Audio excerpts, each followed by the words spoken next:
Stop paying for tools, क्योंकि आज मैं आपको ऐसे टूल्स बताने वाली हूँ जो डिजिटल मार्केटर्स एक्चुअल में यूज़ करते हैं एंड फ्यूचर में भी यूज़ करेंगे। और वो ऐसे टूल्स हैं जिन्हें हम रोज़ देखते हैं या उनके बारे में हमने सुना होता है, बट क्योंकि वो सिर्फ फ्री है इसलिए हमें उनके पावर का अंदाज़ा नहीं होता है। चाहे आप स्टूडेंट हो, फ्रीलांसर बनना चाहते हो, जॉब के लिए अप्लाई करना चाहते हो, या अपना खुद का बिजनेस रन करना चाहते हो, या आप खुद कॉन्टेंट क्रिएशन स्टार्ट करना चाहते हो, तो ये टूल्स ना आपके स्किल्स को 10x अपग्रेड कर देंगे। और हाँ, टूल्स मैजिक नहीं होते, यूज़र उन्हें मैजिक बनाता है। एंड गाइज, जो इस वीडियो के लास्ट 3 टूल्स है ना, उन्हें तो बिल्कुल भी मिस मत करना, क्योंकि वो डिजिटल मार्केटिंग के कोर एरियाज पर फोकस करते हैं। So let's talk about no outdated, no random list, only trusted and future proof tools. Let's go. ChatGPT and Google Gemini, obviously अभी इन्हें कैसे भूल सकते, शुरुआत तो इन्हें से करनी थी। सो आई नो कि आप ना इन्हें अपने डे टू डे लाइफ में यूज़ करते हो, बट ये ना सिर्फ कोई क्वेश्चन आंसर्स खेलने वाला गेम नहीं है, ठीक है। ये कोई सिर्फ आपको मतलब चैटिंग का टूल नहीं है, ये आपका copywriter, strategist, researcher and intern सब कुछ है। एंड इन AI असिस्टेंट की हेल्प से ना आप बहुत सारी चीज़ें अनलॉक कर सकते हो, जैसे कि कंटेंट आइडियाज़, देन स्क्रिप्टिंग हो गया, देन ईमेल ड्राफ्टिंग हो गया, देन ऑप्टिमाइजेशन जो स्ट्रैटेजीज होती है वो, तो ऐसी बहुत सी चीज़ें। तो ये फिर भी मैंने ना आपको बिगनर लेवल चीज़ें बताई, बट आप इनसे ना बहुत मतलब और ज़्यादा काम कर सकते हो, करवा सकते हो। बट एज अ बिगनर ना आपको इनिशियली इन चीज़ों की ज़रूरत है जो मैंने अभी आपको बताई। So stick to them for now. But yes, ये भी बात याद रखना दैट जो मैंने आपको बताया था ना मेरी डिजिटल मार्केटिंग स्किल्स वाली वीडियो में, दैट AI को अपना असिस्टेंट बनाकर रखो, उसे अपना कॉम्पिटिटर मत समझो। वो आपको ना कुछ आइडियाज़ दे सकता है, कुछ पॉइंट्स आपको दे सकता है, बट उन्हें प्रेजेंट आपको ही करना है। But always remember, AI will not replace marketers, but marketers using AI will replace others. Number 2 पे आता है कैनवा। गाइस, अभी तो ना ये मेरा बेस्ट फ्रेंड बन गया है, मतलब मैं ना इसे यूज़ किए बिना तो कोई भी वीडियो अपलोड नहीं कर सकती। एंड या obviously I am talking about the free version, क्योंकि मैं भी खुद इसका फ्री वर्जन यूज़ कर रही हूँ, बिकॉज आई नो कि कोई बिगनर ना मतलब इनिशियली किसी टूल में इन्वेस्ट करना प्रीफर नहीं करता, इंक्लूडिंग मी। और इसमें कोई छुपाने वाली बात नहीं है, क्योंकि अगर आपका काम हो रहा है किसी फ्री टूल से तो क्या ये दिक्कत है ना। बाद में यू कैन एक्सप्लोर, मतलब डेफिनेटली जाओ पेड टूल्स के लिए for more professional work, for more professional results. But अभी कैनवा जो है उसका जो फ्री वर्जन है वो आपके लिए क्या क्या काम कर सकता है वो देख लेते हैं। वैरायटी ऑफ डायमेंशंस पहले तो आपको यहाँ पे मिल जाते हैं, जिससे आप थंबनेल डिज़ाइन कर सकते हो, इंस्टाग्राम पोस्ट क्रिएट कर सकते हो, देन जो है कवर्स क्रिएट कर सकते हो, देन जो ये होते हैं अपने प्रेजेंटेशंस होते हैं वो क्रिएट कर सकते हो। सो ऐसी बहुत चीज़ें आप इसे यूज़ करके, जो डायमेंशंस अलग अलग उन्हें यूज़ करके आप क्रिएट कर सकते हो। एंड गाइज, ये ना रील्स एंड शॉर्ट्स एडिटिंग के लिए भी बहुत अच्छा वर्क करता है, बस ना लॉन्ग वीडियोस के लिए काम नहीं करता, बिकॉज इसका ना जो है साइज़ लॉन्ग वीडियोस की बड़ी होती है, तो वो उसको अलाउ नहीं करता। तो यहाँ पे थोड़ी मुझे सैड फील हुआ। बट एनीवेज, जो मैं एडिटिंग के लिए जो सॉफ्टवेयर यूज़ करती हूँ ना, वो मैं आपको भी इसी वीडियो में आगे शेयर करने वाली हूँ। बट कैनवा के फ्री वर्जन में available effects, animations, professional fonts, variety of tools, सब कुछ अवेलेबल है। एंड सबसे इंपॉर्टेंट बात तो बहुत ही ईजी टू यूज़ है, क्योंकि जो इसका इंटरफेस है ना वो बिल्कुल भी कंफ्यूजिंग नहीं है। सो बिगनर के लिए तो मस्ट ट्राई। एंड येस, ये ना मैं बिगनर्स के हिसाब से सजेस्ट कर रही हूँ, तो आप ये मत कहना दैट ये तो हमने यूज़ करके छोड़ दिया। शायद आपका कुछ एक्सपीरियंस रहा होगा एडिटिंग सॉफ्टवेयर से, बट जो बिगनर्स होते हैं ना गाइज, उन्हें ना सिर्फ एक डायरेक्शन की ज़रूरत होती है। मतलब उनको ऐसा होता है कि शुरुआत में ना हमें कुछ ऐसी चीज़ें बता दो जो ईजी टू यूज़ हो, ताकि वो स्टार्टिंग में ना वो हाई प्राइसेस देख के एंड वो बहुत ही कन्फ्यूजिंग इंटरफेस देख के स्टार्टिंग में डिमोटिवेट ना हो जाए। और एक सजेशन देगी ये सहेली आपको दैट कैनवा में ना बहुत सारे फ्री टेम्पलेट्स भी अवेलेबल है, बट आई सजेस्ट कि आप ना खुद से कस्टमाइज़ करके कुछ बनाओ, बिकॉज जब आप खुद कुछ ट्राई करते हो ना तो उसके रिजल्ट्स जो आते हैं वो बहुत अमेजिंग आते हैं और वो आपको ज़रूर क्लियरली विजिबल होंगे। Number 3, Google trends. भाई साहब, गोल्ड है गोल्ड। वो नहीं होते फ्यूचर प्रेडिक्ट करने वाले, ये वो है। उन्हें तो आप फिर भी पे करते हो फ्यूचर प्रेडिक्ट करने के लिए, बट ये ना फ्री में आपको आपके काम का फ्यूचर बता देगा। Google Trends use for tracking search popularity over time and location, helping businesses with SEO, content creation, market research and product development by revealing trending topics, seasonal patterns and consumer interest to inform strategy. Also compare keywords and discover new niche. It helps understand in traffic changes and providing rising search queries for timely content and identifies geographic interest and targeted marketing. भाई कोई कैसे miss कर सकता है इसको use करना? How? कुछ start करने से पहले पब्लिक इंटरेस्ट जानना चाहते हो, टॉपिक का नाम डालो, पूरा डेटा सामने। बिजनेस स्ट्रेटेजी प्लान करनी है, भाई साहब बैठे हैं। मार्केट रिसर्च करना चाहते हो, डेमोग्राफिक्स जानना चाहते हो कि आपकी जो टारगेटेड ऑडियंस है वो किस लोकेशन से बिलोंग करते हैं, एंड देन उस लोकेशन में जाके आपने ऐड चला दी फॉर बेटर रीच, इसमें भी आपकी हेल्प करेगा। सीजनल वाइज क्या चेंजेस हो रहे हैं, प्रेफरेंसेस क्या है आपके ऑडियंस की, जो प्रोडक्ट आप सेल करना चाहते हो उसकी अगर आपको demand and supply find out करनी है तो इसमें भी आपकी हेल्प करेगा। यानी कि एक प्रोडक्ट है जो आप सेल करना चाहते हो, उसकी डिमांड उस जगह पे कितनी है एंड सप्लाई का शॉर्टेज है, एंड अगर उस जगह जाके अगर आपने आपका बिजनेस रन करते हो देन आपको पॉजिटिव रिजल्ट्स ही आएंगे, ये तो पता है। और इसका ये बिल्कुल मतलब नहीं है कि आप शॉर्टकट यूज कर रहे हो, इसका ये मतलब है दैट आप राइट टूल का यूज करके स्मार्ट वर्क कर रहे हो। Bestest tools for digital marketers and content creators and business owners के लिए तो आई रिपीट गोल्ड है, gold, 10 out of 10। Number 4, editing tools, VN and CapCut. Easy to use for beginners, absolute beginner friendly interface and gives you professional results also, and वो भी free में। CapCut का मुझे ज़्यादा आइडिया नहीं है but I know few peoples जो CapCut use करते हैं और उससे ना काफ़ी प्रोफेशनल एडिटिंग करते हैं वो लोग, काफ़ी अच्छे रिजल्ट्स आते हैं। बट शायद अभी इंडिया में बैन है, सो उसकी कुछ प्रोसीजर्स होती है जिसके बाद आप CapCut यूज़ कर सकते हो। बट VN हियर आपका वेलकम करता है, एंड क्योंकि मैं भी VN का यूज़ करती हूँ अपनी वीडियोज़ को एडिट करने के लिए, एंड ये आपको ना बहुत ही अच्छा प्रोफेशनल वीडियो एडिट करके देगा। एंड गाइज मैं ना अपने वीडियोज़ में ज़्यादा इफेक्ट्स एंड ओवर एडिटिंग या एनिमेशंस यूज़ नहीं करती हूँ, it's my personal choice. But आप VN का यूज़ करके ना एक अच्छी प्रोफेशनल एडिटिंग भी कर सकते हो। मेरे लिए तो मतलब काफ़ी इजी टू हैंडल हो गया क्योंकि मैं बहुत टाइम से इसे यूज़ कर रही हूँ। एंड अभी ना थोड़ा अपग्रेड करने के लिए मैं थोड़े से एडवांस जो सॉफ्टवेयर्स, एडिटिंग सॉफ्टवेयर्स वो मैं सीख रही हूँ, एंड उसके बारे में हम ना किसी और वीडियो में ज़रूर बात करेंगे। सो बिगनर्स VN को अपना एडिटिंग फ्रेंड बना लो एंड विदाउट डीलिंग ना इसे यूज़ करना आप स्टार्ट कर सकते हो, बिकॉज VN जो है ना उसमें आपको बहुत सारे अच्छे इफेक्ट्स मिल जाते हैं। ट्रांजिशन इफेक्ट्स तो 10 on 10 है, देन बहुत सारे एनिमेशंस आपको यहाँ पे मिल जाते हैं, साउंड इफेक्ट्स आपको मिल जाते हैं, म्यूजिक आपको यहाँ पे मिल जाता है, एंड हाँ वॉइस ओवर भी ना आप यहीं से कर सकते हो डायरेक्टली। सो ये रीजंस बिल्कुल मत देना दैट सारे अच्छे टूल्स पेड ही होते हैं। ऐसा क्यों लग रहा है कि ये कोई स्पॉन्सर्ड वीडियो है? नहीं भाई, ऐसा कुछ नहीं है। ये जो है ना मैं आपके साथ वही चीज़ शेयर कर रही हूँ जो मैं खुद भी यूज़ करती हूँ और जो मेरे लिए काम भी किया हुआ है। So I am just sharing with you all, so must try. Next tool है answer the public, favourite tool of mine. अभी यहाँ पे ना आपको समझ में आ जाता है कि लोग ना गूगल पे एक्चुअल में क्या सर्च कर रहे हैं। मतलब आप ऐसा कह सकते हो कि आपको ना लोगों के दिमाग में जो चल रहा है ना वो यहाँ पे समझ में आ जाता है। जैसे कि आपको क्या करना है ना, आप यहाँ पे गए आंसर द पब्लिक में, आपने वहाँ पे सिर्फ एक जो है कीवर्ड आपने वहाँ पे सर्च किया, जैसे कि फॉर एग्जांपल डिजिटल मार्केटिंग। तो आपको ना वहाँ पे जो डिजिटल मार्केटिंग के रिलेटेड जो लोग ना क्वेश्चंस पूछ रहे हैं एक्चुअल में, जो उनके रियल डाउट्स है वो आपको यहाँ पे सब जो है वो दिख जाते हैं सामने। एंड बिगनर्स के लिए तो इसका सबसे बड़ा बेनिफिट ये है कि यहाँ पे ना आपको वो गेस नहीं करना पड़ता दैट अभी अगला कंटेंट कौन सा बनाना है एंड ऑल दैट, क्योंकि यहाँ पे ना आपको बस एक कीवर्ड टाइप करना है एंड उसके रिलेटेड जो भी आपको क्वेश्चंस आ जाएंगे जो एक्चुअल में ऑडियंस ने पूछे हुए हैं उस पर आपको अपना नेक्स्ट कंटेंट क्रिएट करना है। क्योंकि अगर आप ना किसी के प्रॉब्लम का सोल्यूशन अगर आप उनको दे रहे हो ना, इसका मतलब है आपका कंटेंट वैल्यूएबल है।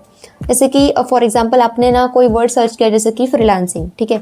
अभी यहाँ पे ना आपको फ्रीलांसिंग के रिलेटेड जितने भी क्वेश्चंस है जो एक्चुअली ऑडियंस पूछ रहे हैं वो आपको यहाँ पे दिख जाएंगे। फॉर एग्जांपल ऐसा आपने फ्रीलांसिंग टाइप किया, फिर आपको ना क्वेश्चन आपके सामने आ जाएगा, मतलब इसी लिस्ट आ जाएगी बहुत सारी, तो उसमें से आप कोई भी एक पिक कर सकते हो और जो टॉपिक होगा आपके नेक्स्ट कंटेंट का, तो उसमें आपको ऐसा आएगा सपोज कि फ्रीलांसिंग विदाउट एक्सपीरियंस कैसे करें, ठीक है।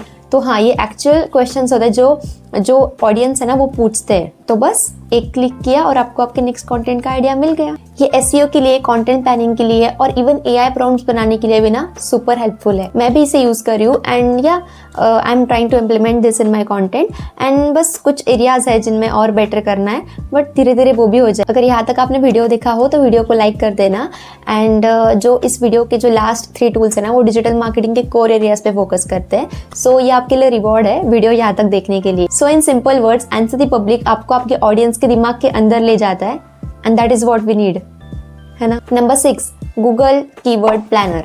अब ये ना मेनली एड्स के लिए बनाया गया टूल है, क्योंकि ये ना आपको बताता है दैट कौन सा कीवर्ड आपके एड्स के लिए प्रॉफिटेबल होगा, उसका search volume, competition and CPC यानी कॉस्ट पर क्लिक क्या है ये आपको बताता है। यानी बेसिकली ना हमें ये बताता है दैट किस कीवर्ड पर ऐड चलाने में हमारा कितना पैसा लगेगा एंड क्या उससे हमें फिर रिटर्न कुछ मिल सकता है या नहीं। यानी बेसिकली हमें ये बताता है दैट किस कीवर्ड पर ऐड चलाने से हमें उस पर कितना पैसा लगाना होगा एंड क्या हमें उससे कोई रिटर्न मिल सकता है या नहीं। सो ये टूल आपको कोई भी एड्स ब्लाइंडली चलाने से बचाता है। शायद आपने सोचा होगा कि then answer the public and Google keyword planner में क्या डिफरेंस है। अभी उनमें जो कॉमन फैक्टर है वो तो कीवर्ड का है, बट जो मेन डिफरेंस है वो ये है दैट आंसर द पब्लिक ना ज़्यादातर जो ऑडियंस होता है ना उनके दिमाग में क्या चल रहा है वो जानने के लिए होता है। मतलब जो ऑडियंस है वो उस कीवर्ड के अराउंड कौन से क्वेश्चंस पूछ रहे हैं, जो उनके प्रॉब्लम्स है या कौन से ऐसे डाउट्स है जो वो पूछ रहे हैं, तो वो आपको यहाँ पे दिखाता है। बेसिकली कंटेंट एंड क्रिएटिव्स बनाने के लिए यूजफुल होता है। सो डिफरेंस क्लियर है। गूगल कीवर्ड प्लानर आपको एड्स के नंबर्स दिखाता है एंड जो आंसर द पब्लिक है वो आपको ऑडियंस के प्रॉब्लम्स। फॉर एग्जाम्पल अगर आपका कोई प्रोडक्ट है तो वो जो प्रोडक्ट नेम है वो आपका कीवर्ड है, और फॉर एग्जाम्पल अगर आप कोई स्किन केयर प्रोडक्ट पे आप एड चलाना चाहते हो, ठीक है, तो जो गूगल कीवर्ड प्लानर है ना वो आपको उस स्किन केयर प्रोडक्ट का ना कॉस्ट पर क्लिक बताएगा। मतलब जैसे कि उसकी अभी मार्केट में जो है कॉस्ट क्या चल रही है, वो उसकी कंपटीशन हाई है या लो है वो आपको बताएगा। जैसे फॉर एग्जांपल अगर उसकी कॉस्ट पर क्लिक जो है वो 40 रुपीज़ है तो उसका कंपटीशन जो है वो हाई होगा, ठीक है।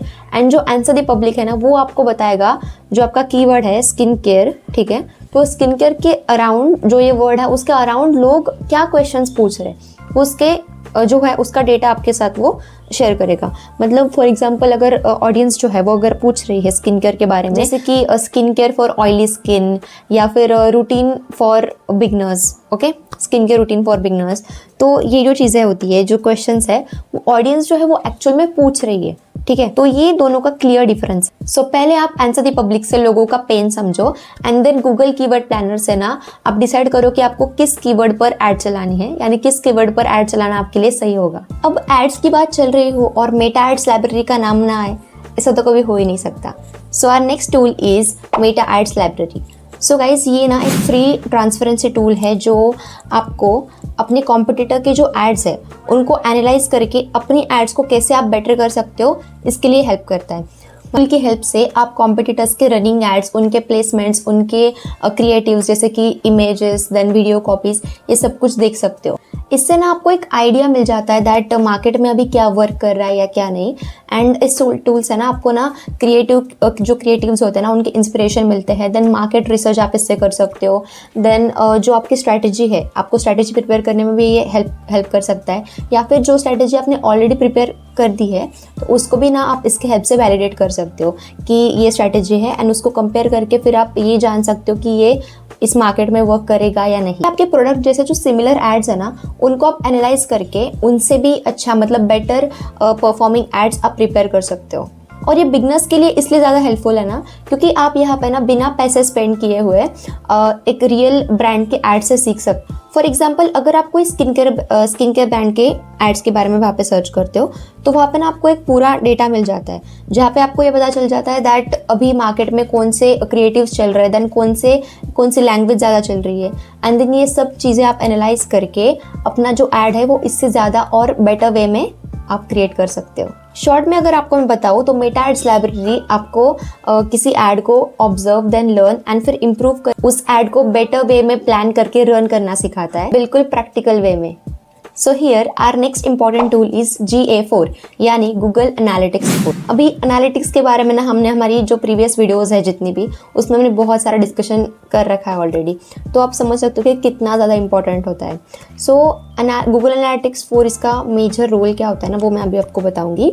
तो ये हमें गूगल ने दिया हुआ एक स्पेशल टूल है जिसमें वेबसाइट और मोबाइल ऐप का जो यूज़र डेटा होता है वो एक ही जगह ट्रैक होता है। तो बेसिकली ना ये आपके ऑडियंस का जो बिहेवियर है ना उसको ट्रैक करता है। मतलब जो आपके ऑडियंस का जो डेटा है वो आपके सामने प्रेजेंट करता है कि वो किस तरह से रिएक्ट कर रहे हैं, ठीक है। मतलब आप यहाँ पे ना ये जान सकते हो कि अगर सपोज आप कोई कंटेंट आप बना रहे हो, ठीक है, तो उसमें आपकी वीडियो जो है वो कब तक चली है, मतलब ऑडियंस ने कब तक उसको, रिटेंशन रेट उसका कितना है वो आपको ये बताता है।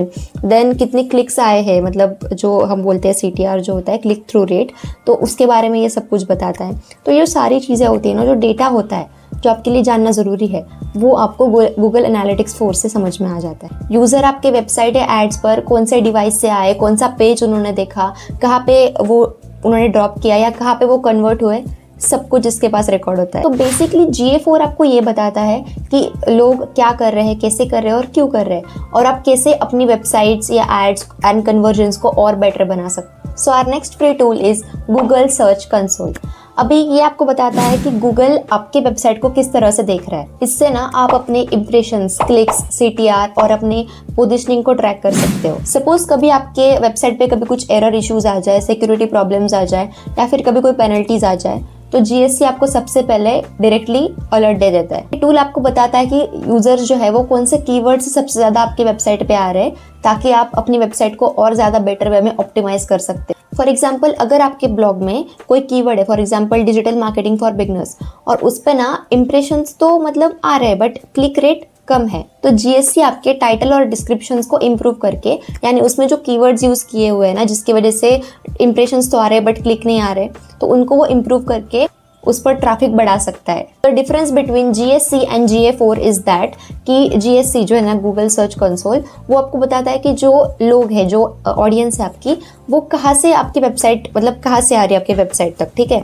एंड जो GA4 है, गूगल एनालिटिक्स 4, वो आपको ये बताता है कि वेबसाइट तक तो आ गए, ठीक है, GSC की हेल्प से वेबसाइट तक तो आ गए, लेकिन वेबसाइट पर आने के बाद वो कैसे रिएक्ट करे, ठीक है। तो ये जो है, ये सारा डेटा आपको GA4 बता देता है। इसलिए GSC सर्च विजिबिलिटी का मिरर है और GA4 यूजर बिहेवियर का ट्रैकर है।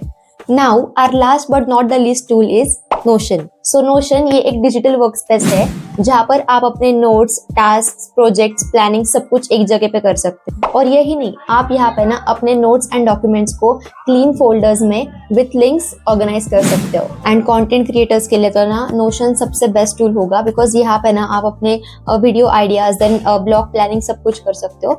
एंड या ऑल्सो द मेन थिंग जो आप यहाँ पे कर सकते हो वो है सोशल मीडिया कैलेंडर।